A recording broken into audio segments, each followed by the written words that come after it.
महाराज। राधा राधा राधा राधा राधा राधा राधा राधा। ऊपर जा रहा है, हम 50 नाम 60 नाम 70 नाम खींच रहे, नीचे आ रहा 40 नाम 30 नाम, ऐसे बार बार अपने प्राणों का समाहित हो गया। वैखरी, मध्यमा, पश्यंती और परावाणी, और जहां परा में मूलाधार केंद्र के पास से नाम स्फुरित हुआ, सिद्ध पुरुष हो गए।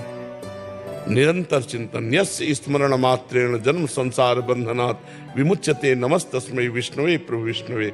जिनका स्मरण मात्र संसार चक्र से देवर्षि नारद जी एक बार काशी में घाट में बैठे थे, तो एक अपंग कुष्ठ पड़े थे ऐसे, और हम बहुत दूर थे ऊंचाई में, वहां बहुत बड़े बड़े खंडर हैं, तो चुपचाप एकांत में बैठ करके चिंतन, वहां से दृष्टि कोई वर्षा शुरू हुई, तो ऊंचाई से पानी बड़ी रफ्तार से आता। तो एक युगल किशोर संत थे, हम कहा युगल किशोर ये जिंदा है या मरे?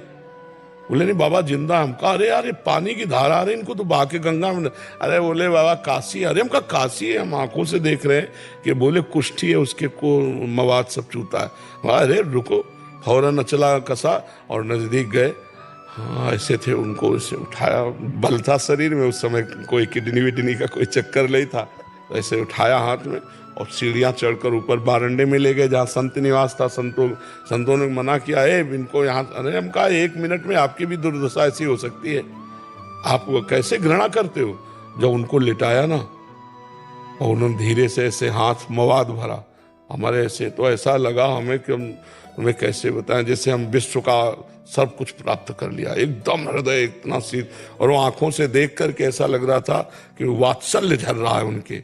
हमें लगा कि भगवान शिव हम पर कृपा करने के लिए नाटक किए, वही इस रूप में।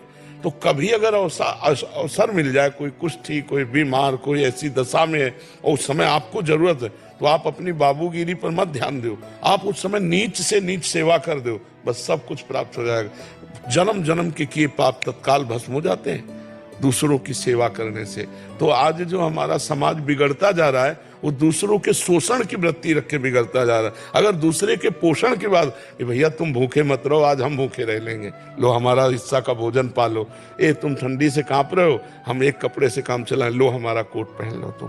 तो इस ऐसी सद्भावना भगवान देख रहा है, वो आपको इतने व्यवस्था कर देगा कि आप बढ़ाते चले जाओगे, दूसरों को देते चले जाओगे, और आप भगवत स्वरूप हो जाओगे। जब सीता जी ने आवाज लगाई कोई रक्षा करे, रावण लिए जा रहा, तो गीध जटायु, अब ना अस्त्र है ना शस्त्र है, रावण के सामने वो क्या है?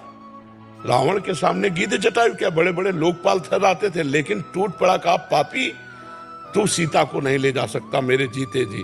और पंजों से चोंचों से प्रहार किया, और उसके पास तो चंद्रहास थे, चंद्रहास बड़ी दिव्य तलवार, तुरंत तो गिर पड़ा। आगे पड़ा जटायु देखा, सुमिरत राम चरण की रेखा। राम राम राम, भगवान आए गोद में। जो दशरथ जी को सौभाग्य नहीं मिला, वो अंतिम संस्कार भगवान श्री राम ने जटायु जी के किए, और उसी समय जटायु का देह छूटा भगवान की गोद में, और हरि रूप धारण करके भगवान साकेत धाम में भगवान के गया। तो भगवान ने कहा तात, ये आपने अपने कर्म से गति प्राप्त की, आपने जो परहित की भावना से अपने को कष्ट में डाला, यही कष्ट तुम्हारे सारे पापों का नाश करके अब तुम्हें भगवत स्वरूप करके भगवत धाम ले। तो गीध देह तज धरि हरि रूपा, हरि रूप धारण करके वो भगवान। तो परोपकार सबसे बड़ा धर्म है।